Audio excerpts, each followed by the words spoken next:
நன்றி. ஓகே, திரு சுப்பிரமணியன், இங்க இந்திய துணை குடியரசுத் தலைவர் சிபி ராதாகிருஷ்ணன் தொடங்கி வானதி சீனிவாசன், பாஜகவினுடைய முன்னாள் மாநில தலைவர் அண்ணாமலை அப்படின்னு தொடர்ச்சியா பாஜகவுக்கும் ஒரு ட்ரெடிஷனல் ஜோனா வெஸ்ட் ஜோன் இருக்கு. அப்படி இருக்கக்கூடிய நிலையில இந்த முறை 39 சட்டமன்ற தொகுதிகளையும் நாங்கள் கைப்பற்றுவோம் அப்படிங்கிற முழக்கத்தை திமுகவும் அதன் கூட்டணி கட்சிகளும் முன்வைத்திருக்கிறதை எப்படி பார்க்கிறீங்க? அவர்களுக்கு நம்பிக்கை, யார் வேணா தேர்தலில் நம்பிக்கையை வைத்து போட்டியிடலாம். பட் வரலாறு என்ன சொல்றது, ரிசல்ட்ஸ் என்ன சொல்ல போறதுதான் முக்கியம். வரலாறு பாத்தீங்கன்னா ஜவஹர் அலியா சொன்ன மாதிரி கிட்டத்தட்ட 65% அந்த வெஸ்டர்ன் ரீஜன்ல பாத்தீங்கன்னா 65% தொகுதிகளை கைப்பற்றியது என்டிஏ கூட்டணி. 44 தொகுதிகள், 24 தொகுதிகள் தான் திமுக கூட்டணி போன 2021 தேர்தலில் கைப்பற்றினார்கள். அதுக்கப்புறம் பாத்தீங்கன்னா இந்த குறிப்பா நம்ம இந்த ஈரோடு கிழக்கு தேர்தல் எடுக்கிறோம், ஏன்னா கோவையை ஒட்டி இருக்கிறதுனால அதுல ஒரு 9,000 வாக்குகள் வித்தியாசத்துலதான் என்டிஏ கூட்டணி தோற்றது அங்க ஈரோடு கிழக்கு தேர்தல் 2021. அதுக்கப்புறம் பாத்தீங்கன்னா அதுக்கு இடைத்தேர்தல் வருது.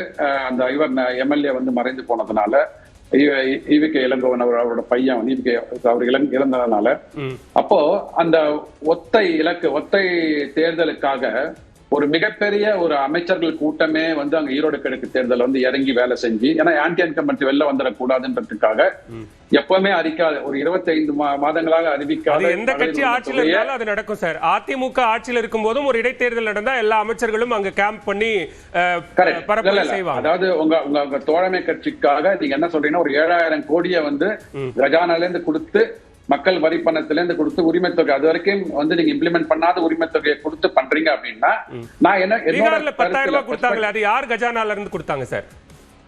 சார் ஒத்த தேர்தலுக்காக ஒரு தொகுதிக்காக நீங்க பண்றீங்க அப்படின்னா ஆன்டி இன்கம்பன்சி நீங்க மறைக்க வேண்டும் என்பதற்காக, ரைட்டுங்களா? இப்ப கொடுத்திருக்காங்களா 5,000 ரூபாய்? யாரோட எதுக்காக கொடுத்தாங்க? இப்போ நான் சொல்றேன் பாருங்க. இப்போ CNN நியூஸ் 18 இருக்கு இல்லையா, உங்களோட தலைமைச் செயலகம் அங்க இருந்து ஒரு சர்வே எடுத்திருக்காங்க இப்போ ஒரு 3 வாரங்களுக்கு முன்னாடி. அதுல என்ன கேட்டிருக்காங்கன்னா, இபிஎஸ் யாரெல்லாம் சிஎம் கேண்டிடேட்டா வருவதற்கு வாய்ப்புகள் இருக்கு, ஒப்பீனியன் போல் எடுத்திருக்காங்க. இபிஎஸ் வருவதற்கு 33% வாய்ப்பு இருக்கிறது. இது உங்களோட நியூஸ் 18 தலைமையகத்தை எடுத்தது. அடுத்து ஸ்டாலின் அவர்களுக்கு 27%. அதுக்கப்புறம் பாத்தீங்கன்னா எந்த கூட்டணி ஆட்சிக்கு வருவதற்காக சிஎம் கேண்டிடேட் யாருன்னு பாத்தீங்கன்னா 33% இபிஎஸ், ஸ்டாலின் ஐயாக்கு 27%. கூட்டணி யார் வருவதற்கு வாய்ப்புகள் இருக்கு? என்டிஏக்கு 37%, டிஎம்கேக்கு 33%. இருக்கக்கூடிய தலைவர்கள் அதை அக்செப்ட் பண்ணிக்கிட்டாங்களா சார்?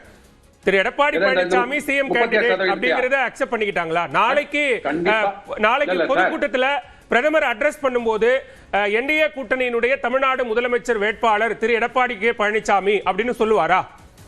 கண்டிப்பாக சொல்வார். இப்போ நீங்க குறிப்பா எதுக்காக இந்த கேள்வியை கேக்குறீங்க அப்படின்னா, இந்த முதல்வர் வேட்பாளர் எதற்காக அப்படின்னு சொல்லிட்டு 2026 ஒரு கேள்வி வரும்போது அதனால என்டிஏ கூட்டணி உடைந்தது. இது வெட்ட வெளிச்சத்துல இருக்கிற பொதுவெளியில இருக்கிற இன்ஃபர்மேஷன். அதுக்கப்புறம் தான் இங்க இருக்கிற திராவிட முன்னேற்ற கழக கூட்டணியை வீட்டுக்கு அனுப்ப வேண்டும் என்பதற்காக என்டிஏ கூட்டணி 1 வருடங்களுக்கு முன்னாடி காம்ப்ரமைஸ் பண்ணி, கான்ஃபிளிக்ட் இருந்தாலும் மக்கள் நலனே முக்கியம் அப்படின்றது என்டிஏ கூட்டணி.